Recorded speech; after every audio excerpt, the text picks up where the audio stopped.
Hello, welcome to all. LN classes में आप सभी का स्वागत है। मैं प्रियंका द्विवेदी एलएन क्लासेस में आप सभी का बहुत बहुत स्वागत करती हूँ।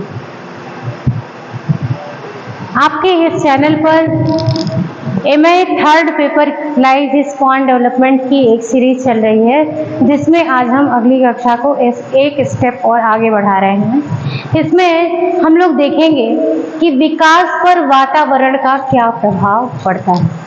पिछली कक्षा में हम लोगों ने देखा था कि एक बालक के विकास पर दो ही चीज़ों का प्रभाव देखा जाता है, या तो वो वंशानुक्रम पर आधारित होता है और या तो वह वातावरण से संबंधित होता है।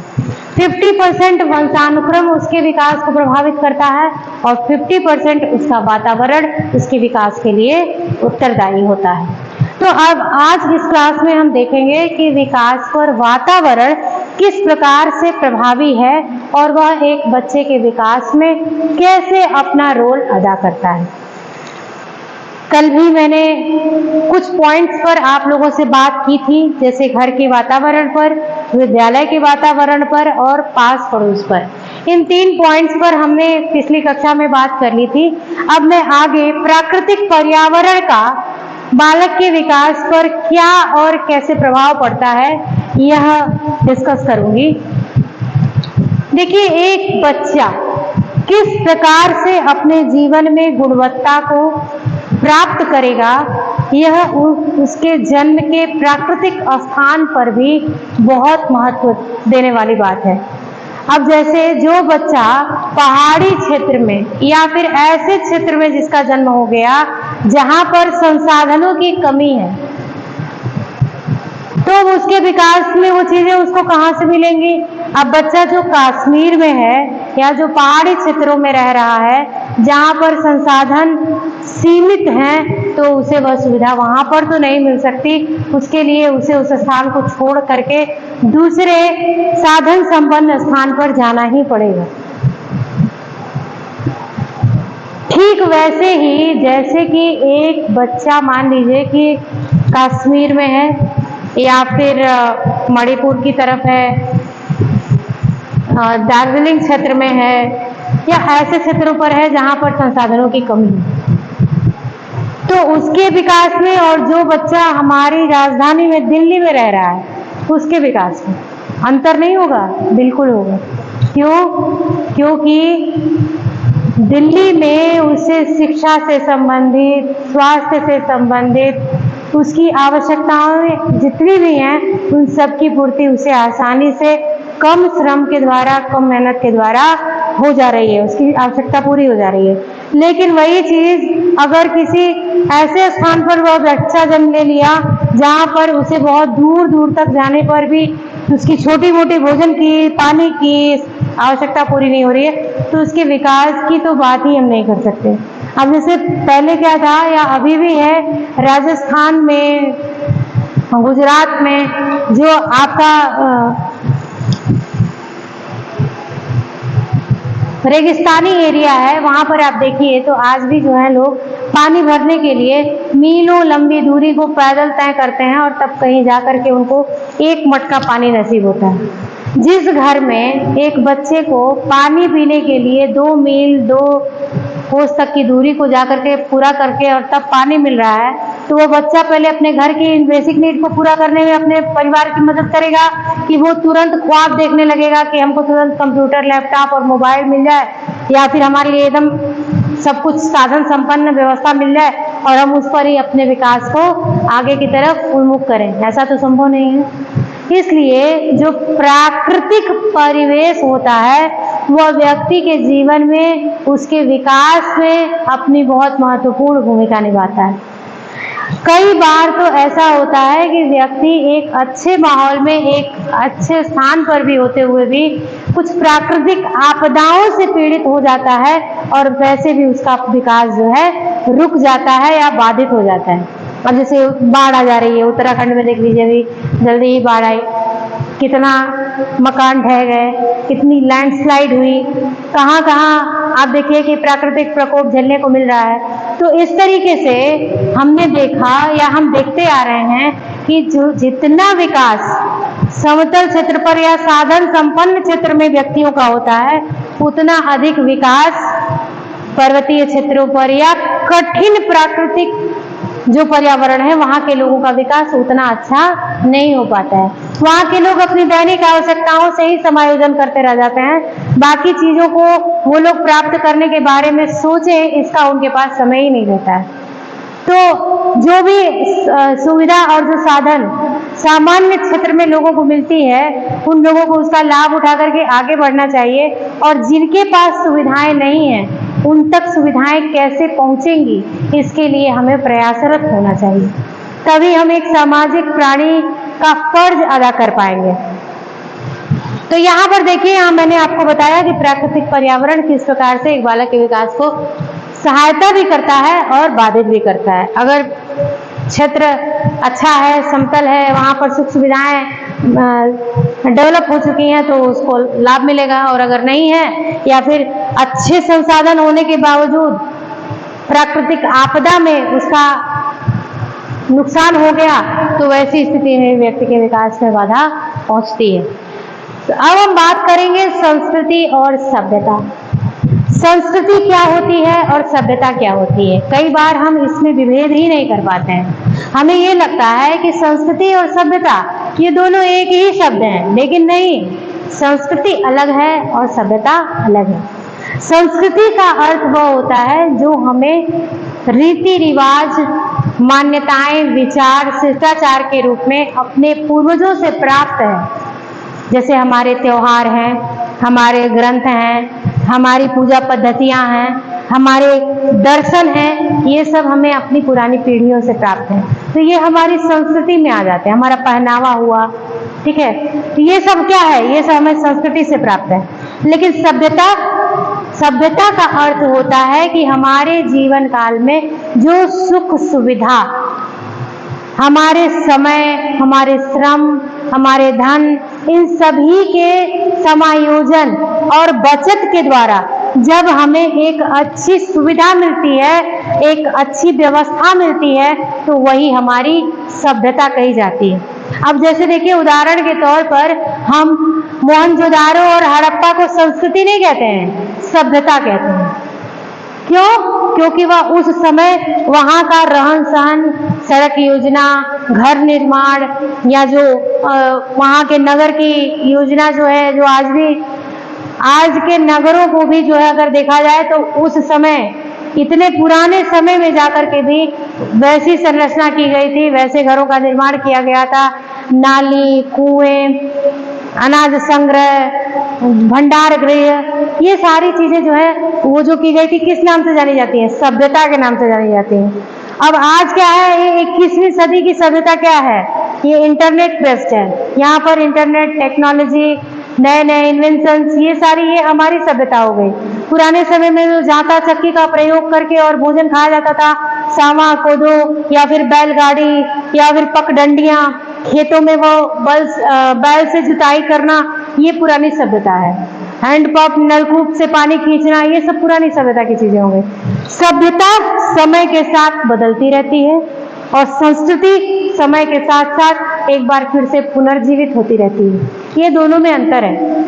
हाँ, उसके संस्कृति का रूप परिवर्तित होता है, इसमें रूढ़ियों को धीरे धीरे हटा दिया जाता है, और जो परंपराएं हैं उनको हम नए सिरे से एक नए दृष्टिकोण को लेकर के, पुराने विचारों को भी उनमें सम्मिलित करके हम उनको क्या करते हैं? पीढ़ी दर पीढ़ी हस्तांतरित करते रहते हैं। दिवाली भगवान श्री राम के अयोध्या आगमन से प्रारंभ है और अभी भी हम चल रहे हैं।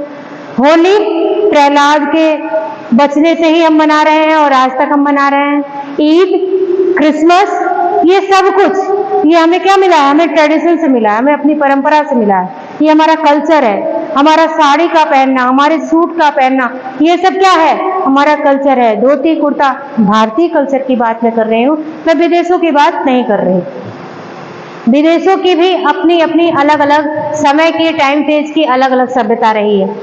प्रत्येक स्थान की सभ्यता वो समय के साथ बदल जाती है, लेकिन संस्कृति पीढ़ी दर पीढ़ी हस्तांतरित होती रहती है। क्लियर? इतनी बात समझ में आ गई होगी आपको। अब हम आते हैं कि आखिर संस्कृति और सभ्यता का व्यक्ति के विकास पर कैसे प्रभाव पड़ता है। विकास पर प्रभाव पड़ता है। हमारी संस्कृति कहती है कि हमें अपने जीवन को नियम से चलाना चाहिए, हमें व्यायाम करना चाहिए, हमें अपने शरीर का ध्यान रखना चाहिए, अपने मन को शांत रखने के लिए हमें अपनी परंपराओं से जुड़ना चाहिए, अपनी जो रीति रिवाज हमारे हैं, जो हमारी पूजा पद्धतियां हैं, जो हमारे संस्कार हैं, जो हमारे शिष्टाचार हैं, ये सभी एक व्यक्ति के अंदर जब समाहित होते हैं तो उस व्यक्ति का एक अच्छा विकास होता है, उसके दिमाग में अच्छी सोच आती है, उसका दर्शन अच्छा बनता है, वैचारिक भिन्नता जो है वो गुणवत्ता की तरफ आगे बढ़ती है। लेकिन जब ये सब चीजें आ जाती हैं तो ही एक व्यक्ति, एक बालक के विकास को संपूर्ण माना जाता है। अब बात सभ्यता की करें तो सभ्यता हमारे विकास में कंधे से कंधा मिला करके चलती है। अब हमारा विकास इतनी तेजी के साथ कैसे हो रहा है। अब उदाहरण के तौर पर आप अपने को ही देख लीजिए, एक समय था जब आपको पढ़ने के लिए विद्यालय पहुंचकर कक्षाओं में सुबह से लेकर शाम तक समय बिताना पड़ता था, तब जाकर के आपको थोड़ी जो जानकारी प्राप्त होती थी वो आपके जीवन में आपकी हेल्प करती थी। लेकिन अभी क्या है, अभी ये टेक्नोलॉजी है, ये हमारी सभ्यता है कि इंटरनेट, फोन, लैपटॉप, टीवी, इन सब के जरिए हम क्या कर रहे हैं, हम नॉलेज एक्वायर कर रहे हैं, हम ज्ञान को प्राप्त कर रहे हैं और अपने आप का डेवलपमेंट कर रहे हैं, विकास कर रहे हैं। आई होप ये चीजें क्लियर हो गई होंगी कि संस्कृति और सभ्यता ये दोनों ही बालक के विकास में अपना महत्वपूर्ण स्थान रखती हैं। सामाजिक व्यवस्था, समाज की जो भी व्यवस्था है, एक समाज किस प्रकार का है, रूढ़ियों को मानने वाला है, समाज में किस प्रकार के नियंत्रण लागू हैं, वहां पर जो सामाजिक व्यवस्था चल रही है, मतलब समाज में लोग एक दूसरे के साथ किस प्रकार रह रहे हैं, एक दूसरे का मान सम्मान करते हैं नहीं करते हैं, क्षेत्रगत आधार पर लोगों को स्वतंत्रता है या नहीं है, ये सारी चीजें ये समाज की व्यवस्था के ऊपर डिपेंड करता है। अब जैसे उदाहरण के तौर पर देख लिया जाए कि अभी कोई आपदा आ जाए, कोई प्राकृतिक आपदा ही मान लीजिए आ जाए, तो अगर वहां पर समाज की जो व्यवस्था है वो मिलजुल करके उस आपदा से निपटने की है, एक दूसरे से मदद करने की है, तो सभी एक दूसरे का ख्याल रखते हैं। लेकिन अगर मान लीजिए कि हमारे समाज की आजकल की शहरों की व्यवस्था है कि हम अपने पड़ोसी के बारे में ही नहीं जानते हैं कि हमारा पड़ोसी कौन है, कहाँ का रहने वाला है, कहाँ से आया है, क्या करता है, उसके परिवार में कितने सदस्य हैं वगैरह वगैरह, तो सामाजिक समरसता का जो भाव है ना वो सब विलुप्त होता चला जा रहा है। एक दूसरे से जो मेल जोल रखने का भाव है ये धीरे धीरे विलुप्त होता चला जा रहा है। हम अपनी ही दुनिया में या अपने फोन में इतने गुम हैं कि अपने अगल बगल में क्या हो रहा है ये भी हमें याद नहीं हो पा रहा है। तो ये भी हमारे लिए क्या हो जाता है, एक इम्पॉर्टेंट पॉइंट है कि हमारा समाज किस प्रकार का है, रूढ़ियों को मानने वाला है, कैसी परंपराओं को मानता है। और इसमें एक छोटा सा और उदाहरण मुझे याद आया है कि जैसे अगर आपका समाज जहाँ पर आप रहते हैं, आपका क्षेत्र अगर नारी सशक्तिकरण को बढ़ावा देने वाला है तो वो आपको एजुकेशन के लिए भेज रहा है, आपका आगे बढ़ने में सहयोग कर रहा है, आपको आगे बढ़ने के लिए प्रेरित कर रहा है, ये आपके समाज की व्यवस्था हो गई। लेकिन वहीं पर अगर आपका समाज रूढ़ियों को मानने वाला है, महिलाओं को पर्दे में रखने वाला है, लड़कियों को घर से बाहर न जाने देने वाला है, उन पर विश्वास न करने वाला है, तो आप चाह करके भी अपना विकास नहीं कर सकती हैं। तो ऐसे में आपके डेवलपमेंट के लिए आपकी सोसाइटी का नई सोच धारण करने वाला होना बहुत इंपॉर्टेंट है। जैसा समाज होगा, जैसा आपका समाज है, समाज का मतलब क्या, आपका आसपास पड़ोस गांव मोहल्ला कस्बा, ये आपका समाज है, वो जैसा है और आप अपने आप को उनके बीच में रह करके जैसा बना रहे हैं, यही आपके डेवलपमेंट को एक नई दिशा देगा। अगला पॉइंट, शिक्षा एवं जागरूकता, ये बहुत इंपॉर्टेंट है।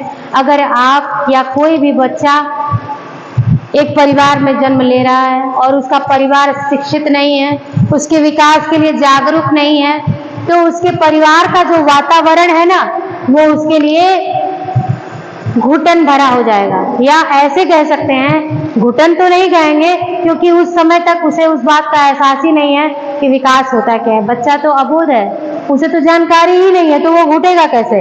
बात यह है कि बच्चा कुछ नहीं जानता है, लेकिन परिवार के लोग जागरूक हैं, उसको शिक्षा देना चाहते हैं, उसका अच्छा विकास करना चाहते हैं, उसको रोज नए नए स्किल्स में डेवलप करना चाहते हैं, उसको अपने जीवन में सफल देखना चाहते हैं।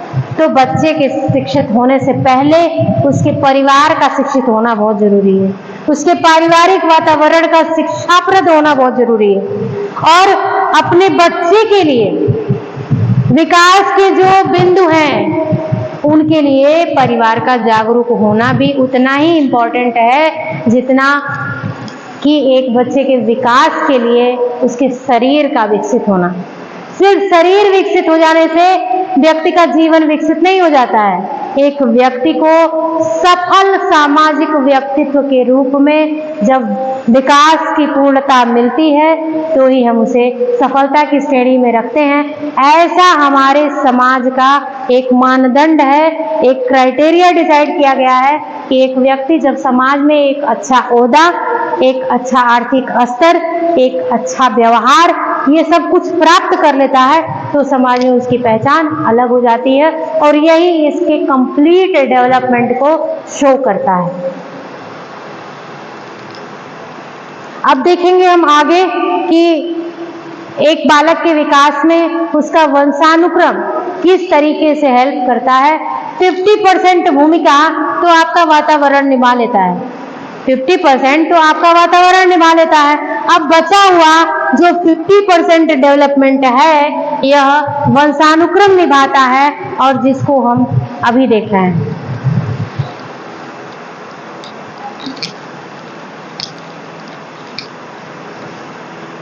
तो अभी तक हमने देखा कि वातावरण एक व्यक्ति के विकास को किस प्रकार से प्रभावित करता है, उससे संबंधित बिंदुओं को हमने समझा। अब हम बात करेंगे कि विकास पर वंशानुक्रम का क्या प्रभाव पड़ता है। जिस तरीके से पर्यावरण 50% ह्यूमन डेवलपमेंट को इफेक्ट करता है, वैसे ही वंशानुक्रम भी एक बालक के विकास को 50% इफेक्ट करता है। इन सब बातों को समझने से पहले हम कुछ विचारकों के विषय में बात कर लेते हैं कि कुछ विचारकों ने अपने विचार दे करके हमें क्या समझाने का प्रयास किया है। अब जैसे वुडवर्थ और वाटसन, मैकाइवर एवं पेज, इन सब के बारे में हम थोड़ी थोड़ी बात कर लेते हैं। इन लोगों ने वातावरण और वंशानुक्रम दोनों से संबंधित व्यक्ति के विकास के बारे में क्या कहा है। वाटसन ने कहा कि कोई मुझे एक नवजात शिशु दे दे और मैं उसे जो चाहूं वो बना सकता हूं। इसका अर्थ क्या हुआ? इसका अर्थ यह है कि एक बच्चे के विकास पर वातावरण का जो प्रभाव है वो भी उतना ही पड़ता है जिस तरीके से वंशानुक्रम का। वंशानुक्रम से एक स्वस्थ बच्चा जन्म लेगा, जिसने वंशानुक्रम ने अपना प्रभाव दिखाया कि एक स्वस्थ बच्चे को जन्म मिला।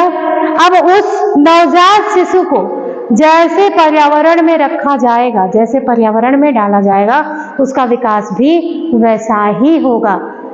उदाहरण के तौर पर आप देखिए कि अगर एक संपन्न, सुविधा संपन्न, शिक्षित परिवार में किसी बच्चे का जन्म होता है तो उसके विकास में और एक अभावग्रस्त मलिन बस्तियों में जन्म लेने वाले बच्चे के विकास में पूरा अंतर दिखाई देता है। जबकि दोनों अपने माता के गर्भ से स्वस्थ बच्चे के रूप में जन्म लेते हैं, फिर भी पर्यावरण उनके विकास को पूरी तरीके से इफेक्ट करता है। वहीं मैकाइवर एवं पेज ने यह कहा है कि वंशानुक्रम और वातावरण ये दोनों ही एक व्यक्ति के विकास के लिए पूरक हैं, ये एक दूसरे को पूरा करते हैं। ना तो एक को छोड़ा जा सकता है, ठीक है, ना तो ये कहा जा सकता है कि वंशानुक्रम ही अकेले बालक का विकास करेगा, और ना ही यह कहा जा सकता है कि अकेले वातावरण ही एक बच्चे का विकास कर सकता है। ये दोनों ही एक साथ मिलकर के एक दूसरे को पूरा करके एक स्वस्थ एवं संपन्न मानव विकास को पूरा कर पाते हैं। तो ये बात तो समझ में आ गई कि एक बालक के विकास के लिए वाटसन ने कहा कि वो कुछ भी बना सकते हैं, क्योंकि उन्हें लगा, या हम देख भी सकते हैं कि एक बच्चे को जैसे पर्यावरण में रखा जाता है उसका विकास भी उसी अनुसार होता है। वंशानुक्रम और वातावरण ये दोनों ही बालक के विकास को पूरी तरीके से प्रभावित भी करते हैं। जबकि वुडवर्थ ने इस संबंध में यह कहा है कि एक बालक जन्म लेने के बाद जितना वंशानुक्रम के द्वारा और जितना वातावरण के द्वारा विकसित होता है, इन दोनों को जोड़ना संभव नहीं है, बल्कि ये दोनों ही जो हैं गुणात्मक स्वरूप में एक बालक को विकसित करते हैं। ठीक है, ये गुणात्मक परिणाम प्राप्त होता है वुडवर्थ के अनुसार। वुडवर्थ ने एक बात और कही है कि आप बालक को जैसे पर्यावरण में रख देते हो, बालक का विकास भी वैसा ही हो जाता है। अब जैसे देख लीजिए आप, अगर कोई बच्चा भारत में जन्म लेता है तो उसकी जो बोली है, जो भाषा शैली है, जो पहनावा है, वह उसका भारतीय परंपरा के अकॉर्डिंग होगा। वहीं अगर आप देखिए कि किसी बच्चे का जन्म अगर यूरोपियन कंट्रीज में है तो उसकी जो भाषा, बोली या उसका जो रहन सहन है, वो सब कुछ वो उनके देश के अनुरूप होगा। मतलब बच्चा जो स्वस्थ रूप से माता के गर्भ से जन्म लेता है, वो तो शारीरिक बनावट, शारीरिक जो आंतरिक व्यवस्था है वह क्या है, वह वंशानुक्रम पर डिपेंड हो गई। और उसके बाद जब वातावरण उसको अच्छा प्राप्त होता है तो वैसी स्थिति में एक बालक का पूरा डेवलपमेंट संपूर्ण हो जाता है। एक बात और वुडवर्थ ने कही थी, उनके कहे अनुसार कोई भी बच्चा हो, वो अगर जैसे मान लीजिए कि उनके कहे कथनानुसार अगर दो माता के गर्भ से बच्चे जन्म ले रहे हैं और उनको एक पर्यावरण में रखा गया है, तो ये संभव नहीं है कि एक बच्चे के लक्षण दूसरे में घुस जाएंगे और दूसरे के पहले में घुस जाएंगे, नहीं, बल्कि वो दोनों ही अपने अपने गुणों को चरम स्तर तक ले जाकर के विकसित स्वरूप को प्रदर्शित करेंगे। जैसे मान लीजिए उनके कहे अनुसार अगर देखा जाए कि एक ही खेत में अगर टमाटर और गोभी दोनों को लगा दिया जाए और उनको समुचित वातावरण दिया जाए, अच्छा टेम्परेचर हो, अच्छी खाद मिल रही है, पानी मिल रहा है, उनको बाकी जो व्यवस्थाएं हैं उनकी बहुत अच्छी क्वालिटी की दी जा रही हैं, तो बैगन के पेड़ से टमाटर, अरे गोभी के पेड़ से टमाटर नहीं निकलेगा और टमाटर